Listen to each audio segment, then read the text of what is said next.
Assalamualaikum warahmatullahi wabarakatuh. Sekarang kita mempelajari tentang lafadz yang mempengaruhi kalimat isim. Kita tahu isim itu i'rabnya ada 3, yaitu rofa, nasab, dan jer. Nah, sekarang yang mengejerkan. Kita tahu jer itu adalah kasroh. Jadi di sini lafadz yang mengkasrohkan kalimat isim.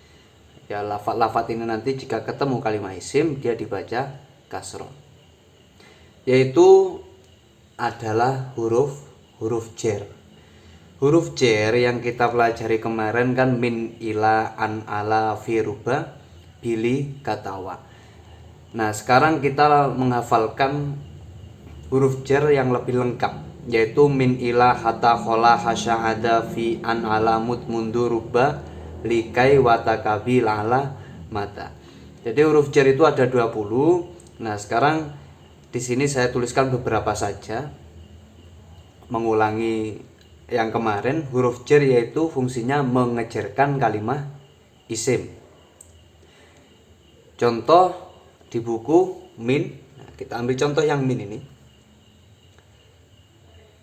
Min bertemu al masjidu. Maka di sini membacanya menjadi minal masjidi. Yang awalnya tu berubah menjadi di karena apa? Karena kemasukan huruf jer. Nah, huruf jer itu sendiri ada 20 yang ada di buku itu. Termasuk minilah, hatta, khola, asa, dan semuanya itu adalah huruf jer. Jadi apabila ada lafadz ini min, ila, atau hatta, atau khola, kok kemudian setelah itu ada kalimat isim, berarti kalimat isim tersebut harus dibaca jer. Contoh misal kita pakai fi. Fi bertemu dengan al khairu. Kita tahu fi adalah huruf jer. Pengamalannya mengejarkan kalimat isim. Al khairu ini adalah isim karena ada al. Maka membacanya menjadi fil khairi. Awalnya ru berubah menjadi ri. Karena apa? Karena kemasukan huruf jer. Nah, sampai sini bisa difahami. Yang penting hafalkan dulu lafaz-lafaz atau perangkat-perangkat huruf jer itu. Mulai min, ila, hatta, khola, khasyada, fi, an, alamut, munduru, balikai, watakabila, ala, mata. Ini dihafalkan. Di situ ada wa, ta, dan bi. Biasanya ini dibuat kosam. Huruf jer wa, ta, bi. Ini disebut juga kosam, huruf kosam. Apa itu huruf kosam? Huruf kosam yaitu sumpah yang digunakan sebagai sumpah. Contoh kalau kita sering wallahi. Nah, billahi. Taullahi. Nah, wa, bi, ta ini adalah huruf kosam. Sama dia mengejarkan. Wa, tapi kalau untuk huruf kosam itu dia juga mengejarkan. Wallahi, tallahi, billahi. Nah, contoh kosam lainnya biasanya ada seperti ini di Quran. Ada lafadz wad duha. Wadduha. Nah, kalau kita lihat wadduha ini kalau kita lihat artinya kan demi waktu duha. Wawunya di sini artinya demi, berarti sumpah. Sebuah kalimat sumpah. Kok nggak dibaca wadduhai atau wadduhi? Kenapa alasannya? Mungkin kita mengingat-ingat sedikit. Ad-duha di sini adalah isim maksur. Apa tandanya isim maksur? Isim yang diakhiri dengan alif, sebelumnya fathah, maka rofa, nasob, dan jernya dikira-kirakan. Hanya dikira-kirakan. Sebenarnya wadduhayi atau wadduhi, cuman karena hanya dikira-kirakan menjadi wadduha tetap, tapi dia wawunya adalah wawu kosam atau wawu huruf jer. Sampai sini bisa difaham untuk pengamalan dari huruf jer. Pokoknya ada huruf jer, kalau ketemu dengan kalimat isim maka dia dibaca kasroh. Kalau sudah paham, kita lanjut di kaidah. Kita hapus dulu. Dalam kaidah ada kaidah berbunyi seperti ini, huruf jer hukumnya mabni. Mabni atau tetap, tidak berubah-ubah. Berarti min ilaha takhola hasyada fi an ala ini semuanya hukumnya mabni. Dia tidak bisa berubah.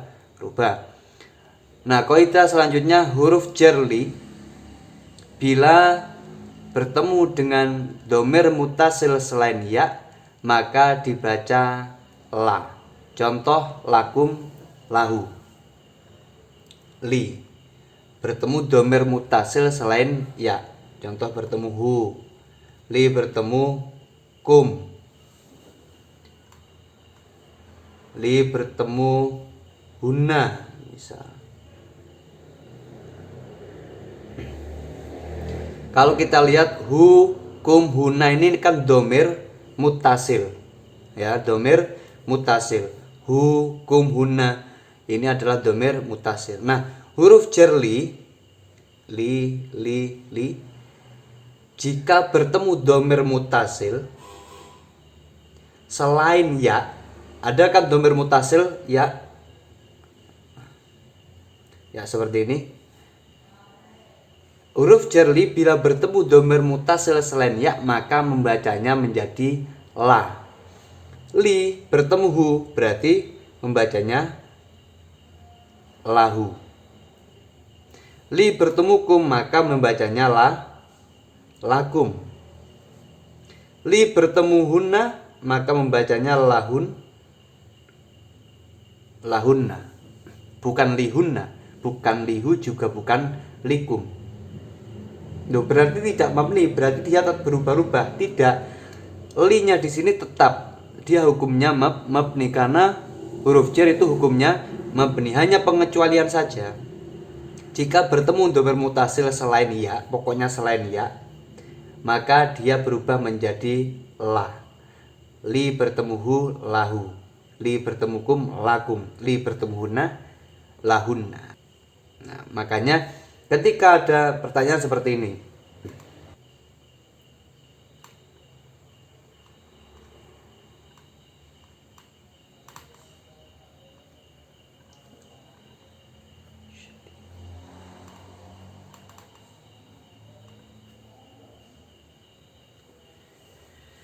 lafat walahum. Nah, kalau kita konsen di lafat walahum, di sini la kan huruf jer. Ini kan huruf jer. Hukumnya mabni. Kenapa di sini kok dibaca la? Nah, sekarang Salman harus bisa menjawab. Huruf jer li itu hukumnya memang mabni. Tapi apabila ada huruf jer li bertemu dengan domir mutasil selain ya, nah, hum di sini adalah domir mutasil. Hum ini adalah domir mutasil.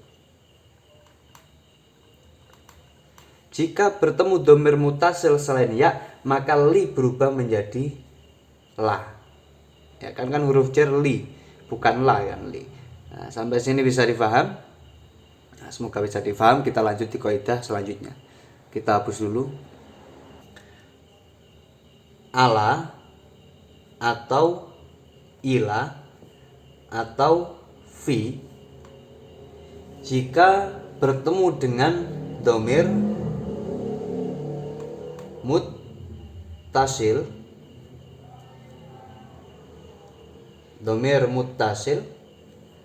maka dia berubah menjadi alai ilai, dan fi. Kita buat contoh. Ala bertemu dengan domir muttasil kum. Karena ala ini adalah huruf jar, bertemu dengan domir muttasil kum, maka dia berubah menjadi ala alai. Berarti alai alaikum. Dari sini kita tahu jika ada pertanyaan lafadz alaikum ini asalnya kan ala bertemu dengan kum. Terus iyaknya ini yak dari mana? Nah, kita bisa menjawab ala, ila, atau fi jika bertemu domir muttasil maka dia berubah menjadi alai, ilai, dan fi. Nah, ketambahan ya. Bisa difaham sampai sini? Pokoknya ini yang penting hafal kaidah. Kemudian kita lanjut. Kaidah yang selanjutnya, min dan an atau an. Kita tahu ini adalah huruf jar. Jika bertemu dengan ya domir, maka dia menjadi mini atau ani.